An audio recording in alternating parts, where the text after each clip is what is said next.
Hi friends, welcome back to Telugu job 365 YouTube channel. Friends, Indian ఆర్మీలో job సాధిద్దాం అనుకునే వాళ్ళందరికీ ఒక మంచి నోటిఫికేషన్ అనేది రిలీజ్ అయ్యింది. So Indian army Agnipath scheme కింద అగ్నివేర్ క్యాండిడేట్స్ని రిక్రూట్మెంట్ చేసుకుంటుంది 2025-26 సంవత్సరానికి గాను. సో ఈ నోటిఫికేషన్ రీసెంట్గా మార్చి 12న రిలీజ్ అయింది. ఏప్రిల్ 10వ తారీఖు వరకు మనకి అప్లికేషన్ పెట్టుకోవడానికి టైం ఉన్నదనమాట. సో ఆన్లైన్ ఎగ్జామినేషన్ అనేది మనకి జూన్ 2025లో జరుగుతుంది. సో ఈ జాబ్కి ప్రత్యేకత ఏంటంటే మనకి 8th class, 10th class, 12th class ఈ 3 క్వాలిఫికేషన్లు ఉన్నవారు ఎవరైనా సరే అప్లై చేసుకోవచ్చు. సో క్వాలిఫికేషన్ చాలా తక్కువగా ఉంది కాబట్టి ఎక్కువ మంది జాబ్ లేని వాళ్ళు కానీ ఇండియన్ ఆర్మీలో పనిచేద్దాం అనుకునే వాళ్ళకి ఇది ఒక మంచి అవకాశం అని చెప్పొచ్చు. సో వీడియో స్కిప్ చేయకుండా ఎండ్ వరకు చూడండి. ఇందులో జాబ్ డీటెయిల్స్ మొత్తం ఎక్స్ప్లెయిన్ చేస్తాను. అంటే ఆ జాబ్కి ఎలా అప్లై చేసుకోవాలి, ఆ తర్వాత మనకి క్వాలిఫికేషన్ ఏముండాలి, ఆ తర్వాత శాలరీ ఎలా ఉంటుంది, అన్ని మొత్తం డీటెయిల్స్ ఎక్స్ప్లెయిన్ చేస్తాను అనమాట. సో వీడియో స్కిప్ చేయకుండా ఎండ్ వరకు చూడండి. ఫ్రెండ్స్, ముందుగా మనకి 5 కేటగిరీస్లోని జాబ్ పోస్టులు ఉన్నాయన్నమాట. సో మొదట కింద నుండి తక్కువ క్వాలిఫికేషన్తో వద్దాం. సో అగ్నివీర్ ట్రేడ్స్ మ్యాన్ అనేది ఒక పోస్ట్ అనేది ఉంది. దీనికి 8th క్లాస్ పాస్ అయితే సరిపోతుంది. టోటల్గా 33% మార్క్స్ అనేవి గెయిన్ చేసి ఉండాలన్నమాట. ఏజ్ విషయానికి వస్తే మనకి 17.5 సంవత్సరాల నుండి 21 సంవత్సరాల మధ్య వయసు ఉన్నవారు ఎవరైనా సరే అప్లై చేసుకోవచ్చు. ఆ తర్వాత Agniveer tradesman 10th class క్వాలిఫికేషన్తో ఉంటుంది.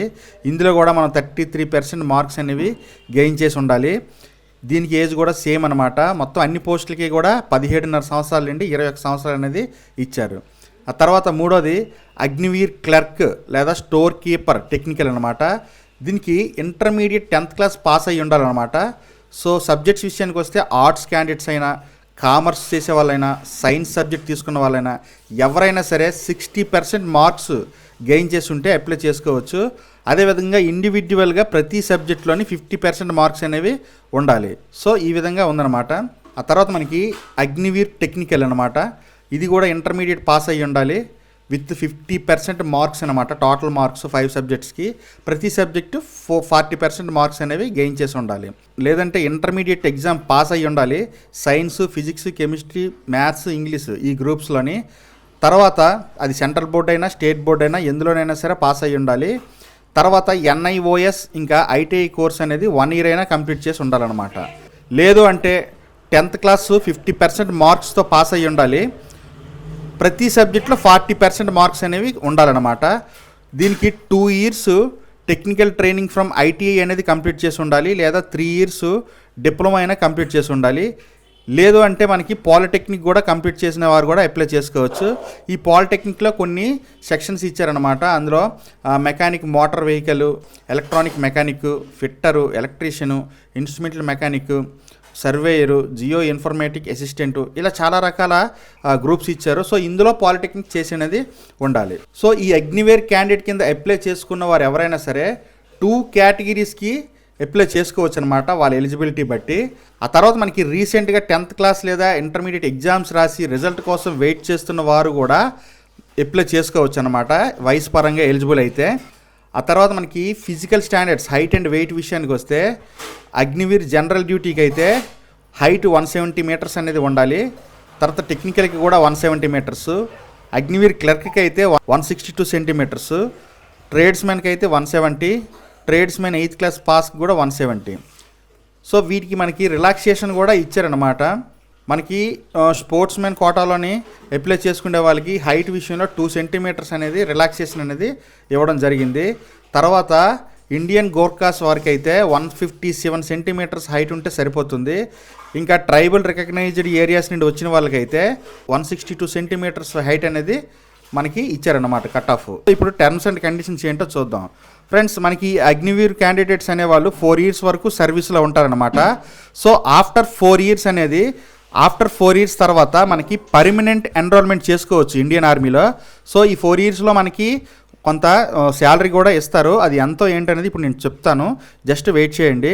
తర్వాత ఎంప్లాయబిలిటీ అంటే ఈ అగ్నివీర్ కింద ఎన్రోల్ అయ్యి సెలెక్ట్ అయిన వాళ్ళు ఎవరైనా సరే మనకి ఇండియన్ ఆర్మీ అసైన్ చేసిన ఏ డ్యూటీ అయినా చేయాల్సి ఉంటుందన్నమాట, రిజెక్ట్ చేయడానికి లేదు.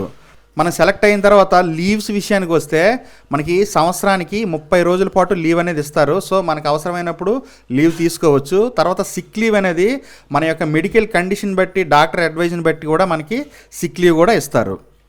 ఆ తర్వాత శాలరీ అండ్ అలవెన్స్ విషయానికి వస్తే ఈ అగ్నివీర్ కింద ఎన్రోల్ అయ్యి సెలెక్ట్ అయిన వారికి ప్రతి సంవత్సరం ఇంక్రిమెంట్ లెవెల్లోని ప్యాకేజ్ ఇవ్వడం జరుగుతుందన్నమాట. ఆ తర్వాత రిస్క్ అండ్ హార్డ్షిప్ అలవెన్స్ కూడా ప్రొవైడ్ చేస్తారు. అంటే ఏదైనా రిస్క్ జరిగినట్లయితే దానికి స్పెషల్ అలవెన్స్ ఇస్తారు. ఇంకా డ్రెస్ అండ్ ట్రావెల్ అలవెన్స్ కూడా పే చేస్తారు. సో ఇప్పుడు ఇయర్ వైజ్ ఇంక్రిమెంట్ ఎలా ఉంటుంది, శాలరీ ఎలా ఉంటుందంటే మనకి ఫస్ట్ ఇయర్ అనేది 30,000 రూపీస్ అనేది పెర్ మంత్ పే చేస్తారు. ఇందులో మనకి 70% అనేది వస్తుంది చేతికి, అంటే 21,000. ఇందులో 9,000 రూపాయలు అగ్నివీర్ కార్పస్ ఫండ్కి వెళ్ళిపోతుంది అనమాట, కట్ అవుతుంది. ఇదే విధంగా గవర్నమెంట్ ఆఫ్ ఇండియా కూడా 9,000 రూపాయలు దానికి ప్రొవైడ్ చేస్తుంది. ఇలా ఎందుకు అంటే మనకి సేవానిధి కింద ఆఫ్టర్ 4 years కంప్లీషన్ అయిన తర్వాత మనం ఇచ్చిన ఫండ్ని, తర్వాత గవర్నమెంట్ ఇచ్చిన ఫండ్ని కలిపి మనకి మొత్తం పే చేస్తారన్నమాట. ఈ విధంగా చూసుకుంటే సెకండ్ ఇయర్లో 33,000 అనేది మనకి ప్యాకేజ్ ఉంటుంది, 23 అనేది చేతికి వస్తుంది. థర్డ్ ఇయర్లో 36,500 ఉంటుంది, 25,550 అనేది చేతికి వస్తుంది. ఇంకా ఫోర్త్ ఇయర్కి వచ్చేసరికి 40,000 అనేది శాలరీ ఉంటే పెర్ మంత్ 28,000 చేతికి వస్తుంది అనమాట. 4 years తర్వాత మనం ఎగ్జిట్ అయ్యేటప్పుడు టోటల్గా మనం కంట్రిబ్యూట్ చేసినటువంటి 30% అంటే 5 lakhs అనమాట 4 yearsకి గాను. గవర్నమెంట్ ప్రొవైడ్ చేసింది 5 lakhs. టోటల్గా 10 lakhs అనేది మనకి సేవానిధి ప్యాకేజ్ కింద పే చేస్తారు. సో ఇందులో ఇంకో విషయం ఏంటంటే మన శాలరీలో ఎటువంటి ప్రొవిడెంట్ ఫండ్ కటింగ్స్ అనేవి ఉండవు. తర్వాత మనకి గ్రాడ్యుటీ లాంటి పర్సనల్ బెనిఫిట్స్ కూడా ఈ అగ్నివీర్ క్యాండిడేట్స్కి ప్రొవైడ్ చేయడం జరగదు. తర్వాత ఇన్సూరెన్స్ విషయానికి వస్తే మనకి ఏదైనా రిస్క్ జరిగినట్లయితే లైఫ్ ఇన్సూరెన్స్ అనేది 48 lakhs అనేది ఉంటుందన్నమాట. సో దీనికి మనకి ఎటువంటి పేమెంట్ చేయాల్సిన అవసరం లేదు. ఇది మనకి ఇండియన్ ఆర్మీ కంట్రిబ్యూట్ చేస్తుంది. ఆ తర్వాత మనకి అగ్నివీర్ స్కిల్ సర్టిఫికేట్ కూడా ఒకటి ప్రొవైడ్ చేస్తారు. మనం ఈ 4 years ఎంగేజ్మెంట్ పీరియడ్ కంప్లీట్ చేసిన తర్వాత, సో వన్స్ మీరు 4 years కంప్లీట్ చేసిన తర్వాత మనకి ఎక్స్ సర్వీస్ మెన్ స్టాటస్ అనేది మనకి ఇవ్వరనమాట. ఇంకో నెక్స్ట్ ఇంపార్టెంట్ విషయం ఏంటంటే ఓన్లీ అన్మ్యారీడ్ క్యాండిడేట్స్ మాత్రమే ఎన్రోల్ చేసుకోవాలి. ఇంకా ఈ 4 yearsలో కూడా మ్యారేజ్ అనేది చేసుకోకూడదు. అలా చేసినట్లయితే మనల్ని వెంటనే టెర్మినేట్ చేసే అవకాశం ఉంటుంది. సో ఇప్పుడు రిక్రూట్మెంట్ సీక్వెన్స్ ఎలా ఉంటుందంటే ముందుగా మనం రిజిస్ట్రేషన్ అనేది చేసుకోవాల్సి ఉంటుంది. దీనికోసం మనకి కింద డిస్క్రిప్షన్లోని అప్లికేషన్ లింక్ ఇచ్చాను. ఆ లింక్ ద్వారా అప్లై చేసుకోవాలన్నమాట. సో ఈ వెబ్సైట్ అనేది లింక్ ఉంటుంది, మీరు డైరెక్ట్గా లాగిన్ అవ్వచ్చు. సో అక్కడికి వెళ్ళిపోయిన తర్వాత మన ఎలిజిబిలిటీ మొత్తం అందులో ప్రొఫైల్ అనేది క్రియేట్ చేయాలి. ఆ తర్వాత మనకి హయ్యెస్ట్ ఎడ్యుకేషన్ క్వాలిఫికేషన్ అనేది ముందుగా ఫిల్ చేయాలి. ఆ తర్వాత మనకి ఏ పోస్ట్కి అయితే అప్లై చేస్తానో ఆ పోస్ట్కి అవసరమైన మ్యాండేట్ క్వాలిఫికేషన్ కూడా ప్రొవైడ్ చేయాల్సి ఉంటుంది. మనకి ఆన్లైన్ రిజిస్ట్రేషన్స్ అనేవి March 12, 2025 నుండి స్టార్ట్ అయ్యాయి. సో April 10వ తారీఖు వరకు మనకి అప్లై చేసుకోవచ్చు. ఇంకా ఎగ్జామినేషన్ ఫీజు విషయానికి వస్తే ప్రతి క్యాండిడేట్ 250 రూపీస్ అనేది హెచ్డిఎఫ్సి పోర్టల్ ద్వారా పే చేయాల్సి ఉంటుంది. వన్స్ మీరు రిజిస్ట్రేషన్ కంప్లీట్ అయిన తర్వాత మీ రిక్వైర్డ్ డాక్యుమెంట్స్ అన్ని అప్లోడ్ చేసిన తర్వాత మనకి ఫీ పే లింక్ అనేది వస్తుంది అనమాట హెచ్డిఎఫ్సి పోర్టల్ నుండి. సో ఆ హెచ్డిఎఫ్సి పోర్టల్ ద్వారా మనం పేమెంట్ చేసుకోవచ్చు. మనకి Mastercard, Visa card, Visa, RuPay card, ఏ కార్డు ద్వారైనా పే చేసుకోవచ్చు.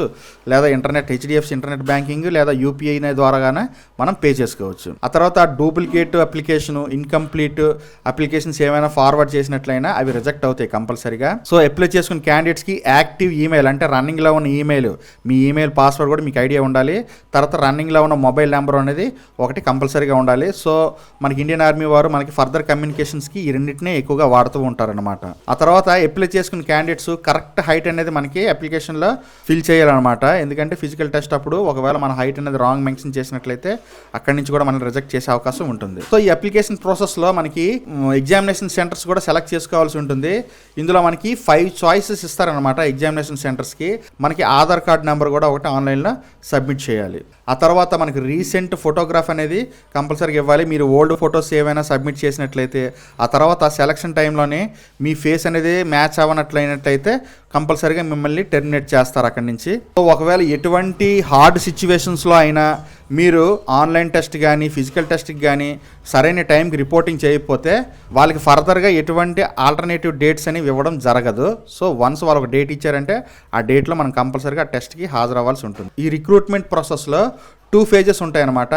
Phase 1లో మనకి ఏంటంటే ఆన్లైన్ కామన్ ఎంట్రన్స్ ఎగ్జామ్ అనేది ఉంటుందన్నమాట, కంప్యూటర్ బేస్డ్ టెస్ట్. సో దీనికి మనకి అలాట్ చేసినటువంటి ఎగ్జామినేషన్ సెంటర్లోనే ఎగ్జామ్ జరుగుతుంది. ఇంకా ఫేజ్ 2లో రిక్రూట్మెంట్ ర్యాలీ అనేది ఉంటుందన్నమాట. Army recruitment office at rally venue దగ్గర జరుగుతుంది. ఇక్కడ మనకి ఫిజికల్ టెస్ట్స్ అనేవి జరుగుతాయి. ఆ తర్వాత మనకి కావాల్సినటువంటి డాక్యుమెంట్స్ అండ్ సర్టిఫికేట్స్ ఏంటో చూద్దాం. ఫస్ట్ మనం ఆన్లైన్ సబ్మిషన్ కంప్లీట్ అయిన తర్వాత మనకి అడ్మిట్ కార్డ్ అనేది వస్తుంది. దాన్ని నీట్గా లేజర్ ప్రింటర్ ద్వారా ప్రింట్ తీసుకోవాల్సి ఉంటుంది. ఎటువంటి లో క్వాలిటీ కాకుండా క్వాలిటీగా ప్రింట్ తీసుకోవాలి. ఆ తర్వాత ఫోటోగ్రాఫ్స్ కావాలి.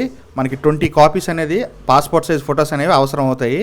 Next education certificates. సో మీరు ఏ జాబ్కి అయితే అప్లై చేసుకున్నారో ఆ జాబ్కి రిలేటెడ్ సర్టిఫికేట్స్, అంటే 8th క్లాస్ అయినా 10th క్లాస్ అయినా ఇంటర్మీడియట్ అయినా వాటి యొక్క మార్క్ షీట్స్ కంపల్సరీగా సబ్మిట్ చేయాల్సి ఉంటుంది. తర్వాత నేటివిటీ పర్మనెంట్ రెసిడెంట్ సర్టిఫికేట్ ఒకటి సబ్మిట్ చేయాలి. ఇంకా caste certificate, religion certificate, police character certificate, ఇంకా school character certificate, unmarried certificate. ఈ అన్మ్యారీడ్ సర్టిఫికేట్ అనేది మనకి విలేజ్ సర్పంచ్ దగ్గర నుండి కానీ మున్సిపల్ కార్పొరేషన్ దగ్గర నుండి కానీ తీసుకోవాలి. మనకి లాస్ట్ 6 monthsలో మ్యారేజ్ అవ్వనట్టు సర్టిఫికేట్ తీసుకోవాలన్నమాట. ఆ తర్వాత రిలేషన్షిప్ సర్టిఫికేట్, అంటే మీ ఫ్యామిలీ మెంబర్స్లో ఎవరైనా సరే సర్వీస్ మ్యాన్, అంటే మీ నాన్నగారు కానీ ఎవరైనా సర్వీస్ మ్యాన్ అయి ఉన్నా, ఎక్స్ సర్వీస్ మ్యాన్ అయి ఉన్నా దానికి సంబంధించిన రిలేషన్ సర్టిఫికేట్ అనేది మనం సబ్మిట్ చేయాల్సి ఉంటుంది. ఆ తర్వాత ఎన్సీసీ సర్టిఫికేట్, స్పోర్ట్స్ సర్టిఫికేట్ ఒకవేళ ఎక్స్ట్రా క్వాలిఫికేషన్ కోసం పెట్టుకోవాలనుకుంటే. తర్వాత ఎఫిడవిట్ ఒకటి డ్యూలీ సైన్డ్ అనేది 10 rupees non judicial stamp paper మీదే ఒకటి సబ్మిట్ చేయాల్సి ఉంటుంది. ఇంకా పాన్ కార్డ్, ఆధార్ కార్డు, ఇంకా టాటూస్ ఏవైనా ఉంటే, ఒకవేళ మీరు ట్రైబల్ కమ్యూనిటీకి చెందిన వారైతే వారసత్వంగా వస్తున్నటువంటి ఏవైనా టాటూస్ ఉన్నట్లయితే దానికి ఒక టాటూ సర్టిఫికేట్ కూడా తీసుకోవాల్సి ఉంటుందన్నమాట. ఆ తర్వాత మనకి రిక్రూట్మెంట్ ర్యాలీ దగ్గర 1.6 kilometers రన్ అనేది ఉంటుంది. దీన్ని 5 minutesలో కంప్లీట్ చేయాలి. 5 minutes 30 seconds అనమాట. సో ఫ్రెండ్స్, ఇది మనకి ఇండియన్ ఆర్మీలో రిలీజ్ అయినటువంటి అగ్నివీర్ యొక్క మొత్తం డీటెయిల్స్. సో ఫ్రెండ్స్, మీరు అప్లికేషన్ లింక్ కింద డిస్క్రిప్షన్లో ఇచ్చాను, మీరు డైరెక్ట్గా అప్లై చేసుకోవచ్చు. అంతేకాకుండా సబ్స్క్రైబ్ చేసుకొని నోటిఫికేషన్ ఆన్ చేసుకోండి, బెల్ నోటిఫికేషన్. మన ఛానల్లో ప్రతిరోజు జాబ్ నోటిఫికేషన్ సంబంధించి వీడియోస్ అప్లోడ్ చేస్తూనే ఉంటాము. ఈ వీడియోని లైక్ చేయండి ఫ్రెండ్స్. ఆ తర్వాత కింద డిస్క్రిప్షన్లోని టెలిగ్రామ్ ఛానల్ లింక్ కూడా ఇచ్చాను. ఆ ఛానల్లో జాయిన్ అయిపోతే అందులో కూడా మీకు జాబ్ అప్డేట్స్ అనేవి ఉంటాయి. Okay friends, thanks for watching. This is Shiva signing off.